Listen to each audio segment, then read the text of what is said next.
شکل میں لا کے عوام الناس کے سامنے پیش کرنا یہ ان لوگوں کا فریضہ تھا جن لوگوں کے ذمہ اللہ نے دین کے تحفظ کی ذمہ داری ڈالی تھی،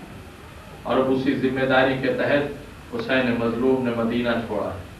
مدینہ حسین نے کسی اور مقصد کے تحت نہیں چھوڑا۔ یہ جو شکل دین اسلامی بدلی ہوئی نظر آ رہی تھی، اس شکل اسلامی کو پھر اپنے اصلی رنگ میں رنگ دینا، یہی حسین ابن علی کا مقصد تھا۔ اور اسی مقصد کے تحت میرا مولا مدینے سے چلا، حج کو عمرے سے بدلا،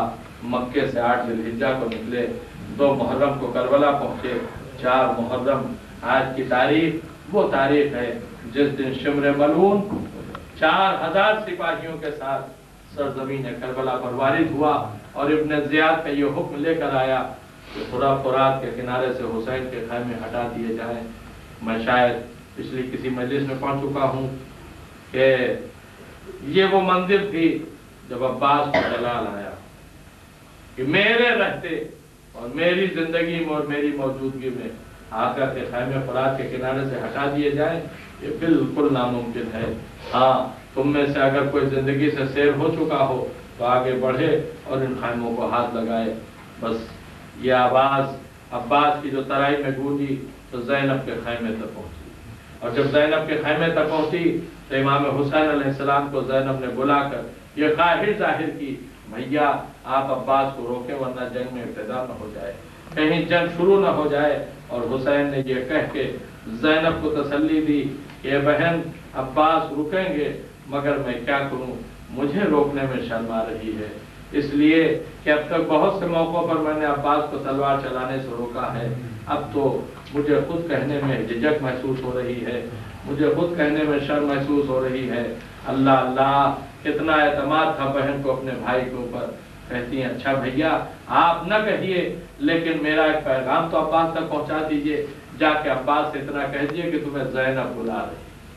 اور اتنا اور کہیے گا کہ زینب نے یہ بھی کہا ہے کہ عباس اگر تم آنے میں دیر کرو گے تو زینب خود خیمے سے باہر نکل آئے گی۔ بس جناب عباس کو جب اس بات کی خبر لگی کہ زینب نے یہ کہا کہ میں خیمے سے باہر نکل آؤں گی تو اپنا امامہ اتار کے پھینک دیا، اپنے رخسار پر تماچے مارے۔ اللہ اللہ، میرے آقا کی بیٹی، میرے مولا علی کی بیٹی۔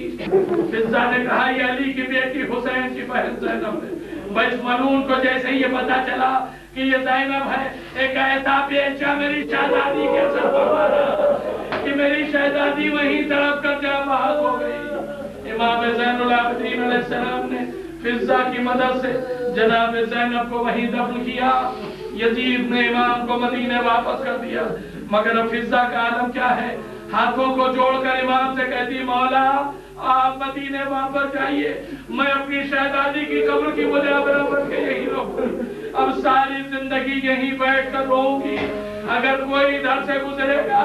تو میں اسے اپنی شہزادی کی زیارت کے لیے بلاؤں گی۔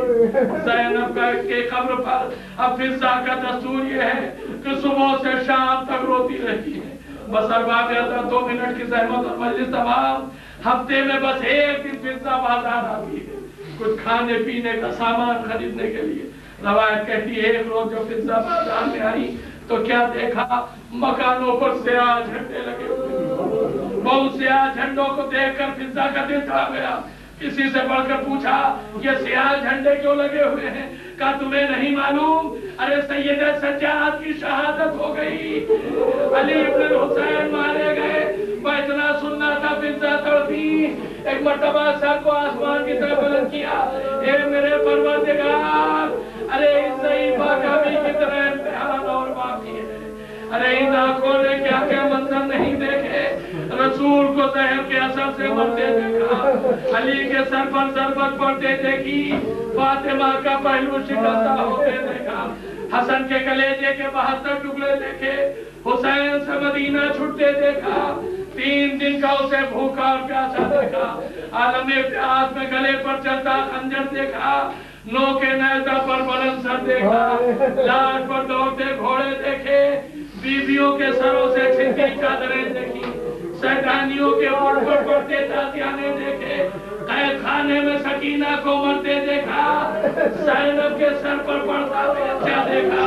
اپنی شہزادی کو تڑپتے دیکھا، اور اب آج اپنے امام کی خبر شہادت سن رہی ہوں۔ اے میرے مالک، فضہ اس سے زیادہ کچھ اور نہیں سننا چاہتی، اے میرے پروردگار، اب مجھے تو اس دنیا سے اٹھا لے۔ اور فضہ کی دعا تمام ہوئی تھی کہ مرتبہ اللہ کھڑا کر گری، روح جسم سے نکل گئی، بس ہزاروں شام والوں نے دیکھا ایک ضعیفہ سرے راہ مر گئی، لوگوں نے سمجھا کوئی بے وارث عورت ہے، کوئی لاوارث عورت ہے، فضہ کے غسل و کفن کے لیے چندہ ہوا، جیسے ہی لاش اٹھنے کی نوبت آئی، لوگوں کے کانوں میں گھوڑوں کے ٹاپ کی آواز گونجی، اب جو ڈھونڈ کر ادھر دیکھا تو کیا دیکھا، ایک نقاب پوش سوار چلا رہا ہے، اور آواز دے رہا ہے شام والو،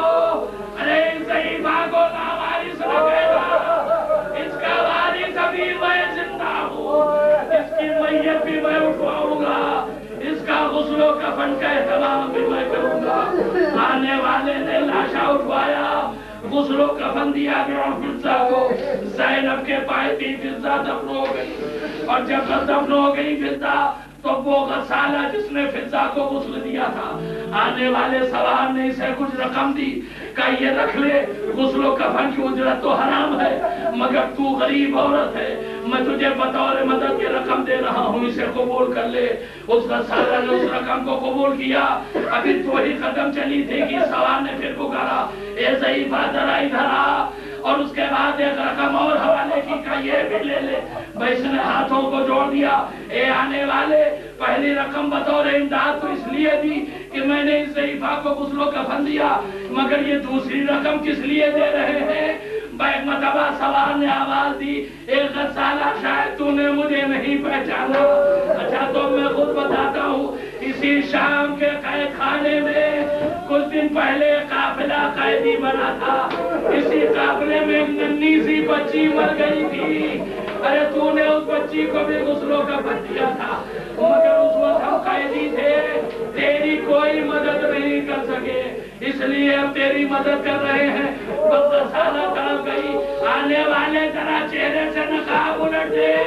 ذرا پہچانو بچوں کی تو کون ہے، بس آنے والے نے نقاب الٹی، اے غسالہ نہیں پہچانا، ارے میں سید سجاد کا بیٹا محمد باقر ہوں، مجھے یہ گوارا نہ ہوا کہ میرے گھر کی کنیز لاوارث کہیں جائے، اس کا جنازہ لاوارثوں کی طرح اٹھے، بس دادارو آخری فکرہ، اے میرے مولا آپ کی کنیز کا لاشا لاوارث کی طرح نہ اٹھے، آپ کو بندار نہ ہوا مدینے سے شام آ گئے، مگر ہائے کربلا میں آپ کے دادا کا لاشا جلتی ہوئی زمین پر پڑا رہا، ہاتھوں میں رسن باندھ کر آپ کو ظالم رکھتا ہوں کہیں پیر کہیں پڑتا ہے بابا، رکھتا ہوں کہیں پیر